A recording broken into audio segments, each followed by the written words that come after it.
Hi, this is another aircraft instrument. This one is a control display unit, as you can see on this small ident plate. So this was manufactured by Air Search Electronic System Division, made in USA. So this was manufactured in 1997. There is a classic circular connector. Okay. On the front, we have a digital display. Here on the top left, the indication can be the temperature or the percentage of velocity of the turbine. There is a reference temperature and also another temperature. So this seems to be a total gas temperature, but I'm not sure. So this is maybe a limit of the exhaust gas temperature. There is a potentiometer for the dimming of the display. So as you can see, this thing is loose. The nut is unscrewed. This is not a big deal. And there are several push buttons. This permits probably to select one engine. And there are different controls. To MCT, I don't know what does it mean. TGT, DES for descent. 5 control, master, power, and the test button. First, let's open this thing to see what is inside.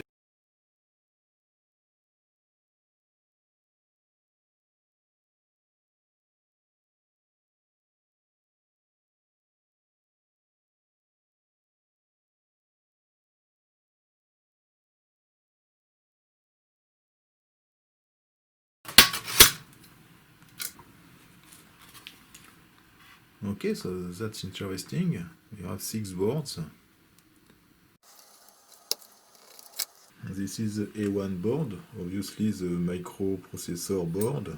So the microprocessor is a 6802, and we have 2 EEPROMs, 2732, 4 kilobytes of code for each EEPROM. There is some silicone stuff in order to secure the position of this EEPROM. And then we have some standard ICs, at least for these ones. We have 3 identical parts here. GM38 510. You have another one here. And this is 4068. 4020. And we have here 2114, so this is SRAM, I think 4 bits each. The dead code is 71, so you have a dead code for this thing 78. So let's see the board A2. As you can see, there is a conformal coating. You can see the reflection of the light. So let's start with this big guy here. So this is an MFR 34371.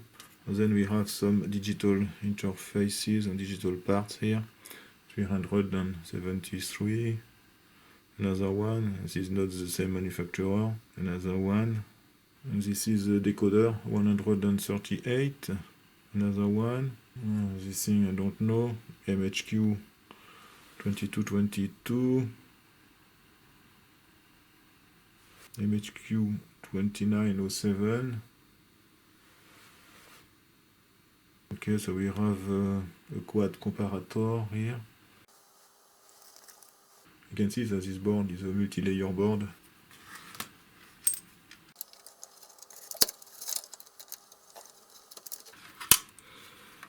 So let's see the board S3. This thing is full of ICs. One more time. So this is a digital board also. There are several classic ICs, CMOS technology. You have this nice ICs with a ceramic package.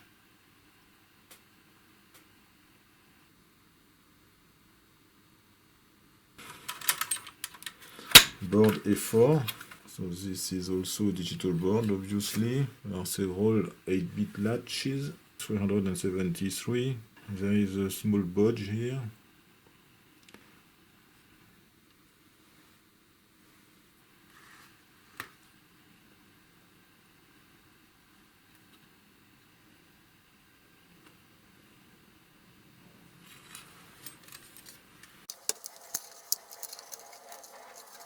board A5. This thing is also full of digital stuff and some analog parts also. So this is a quad op amp LM148. There is a quad comparator here, another op amp, and a few logic parts. Let's have a look at the last one. And this one is full of transistors and resistor networks.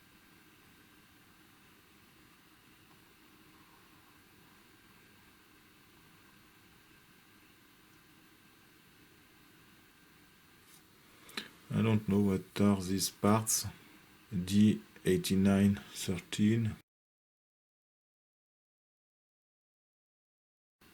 All the parts have a good quality. For example, all the transistors have the prefix JAN-TX, so that means that the parts are manufactured according some military specifications, but also TX means that these parts are tested. You can see, for example, this small, I don't see the reference, but you can see, you can read the JAN-TX.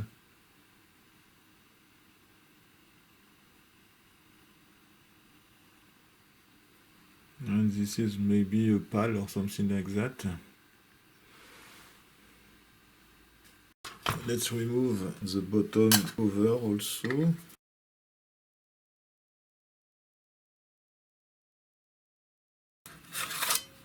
Okay, this is quite a nightmare.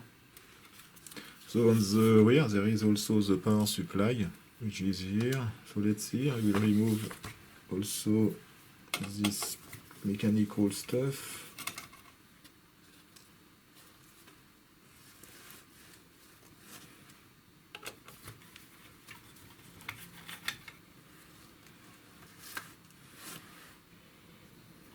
Yeah, it is very strange. There are screws with 3 different sizes. This can be difficult to reinsert, as you can see.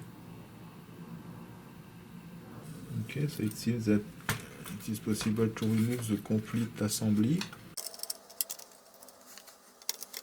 And we can see that the connections to the rear connector are done using feed-through capacitors here. So this is a nice intention for the EMC consideration.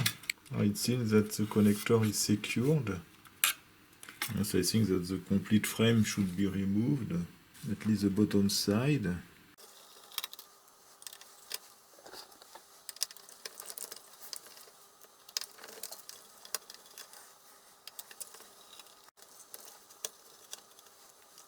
Okay, and now it should be possible to remove the connector and the power supply.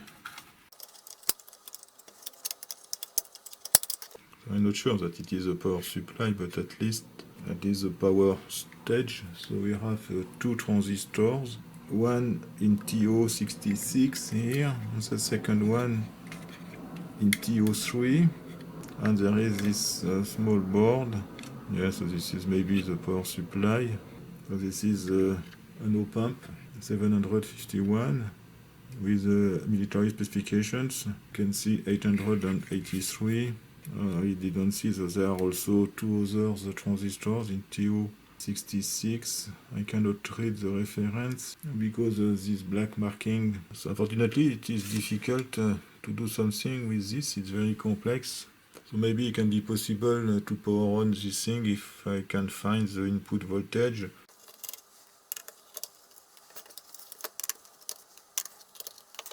So as you can see, there is nothing else but this nice push button. So you can see the size of this thing. It's totally crazy. So the size is about 5 centimeters long, and there is nothing else. So I think that they are very high quality switches.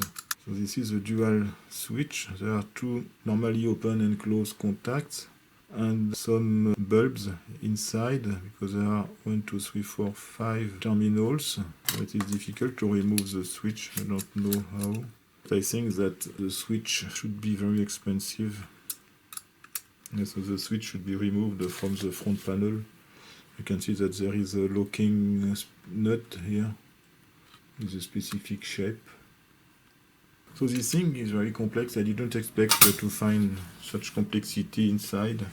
So obviously the input voltage is a DC power supply, so I will try to find the input voltage. So maybe it can be interesting just to take a look on this board in order to find the power supply input. There is this star ground also, I didn't see. So maybe a reverse engineering of these parts can be interesting, just to know the power supply input. This is the power supply board.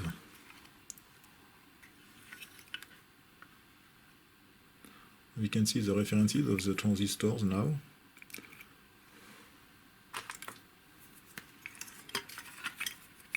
This one is the 2N3792,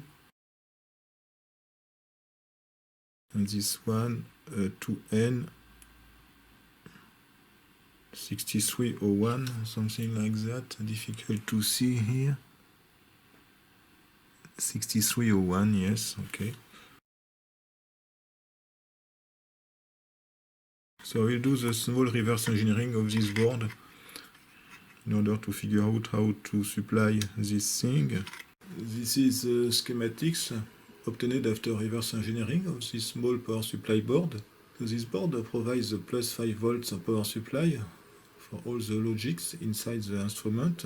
So this is a linear power supply, very simple. The ballast transistor is this one in TO3 package. The base current is provided using this MOSFET and this resistor, which limits the base current. The error amplifier is here. This feedback capacitor permits to have the stability of the power supply. The output voltage is set according to this resistive divider and also the voltage reference and the second divider here for the voltage reference and the positive input of the op-amp. But we can see that this op-amp is supplied by this voltage, which is present on the pin of the rear connector. So actually a voltage of plus 12 volt approximately should be applied to this pin in order to provide the regulation of the 5 volts power supply. I have connected the power supply of 12 volts on that line, and I have connected the second one, 12 volts as well, to this terminal, which is also available on the rear connector. The standby power supply is still active, so let's turn on the power supply input. Okay, so you can see that there is something different. Now the indicators are on.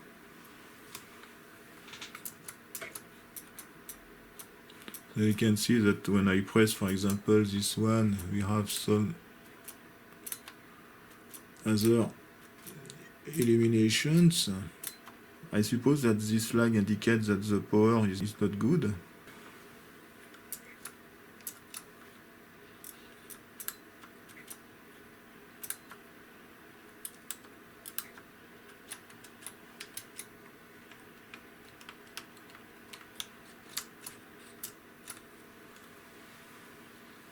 I am wondering also if this instrument doesn't need another power supply, for example the minus 12 volts. This was the turn on of this indicator. Thanks for watching and see you next time. Bye bye.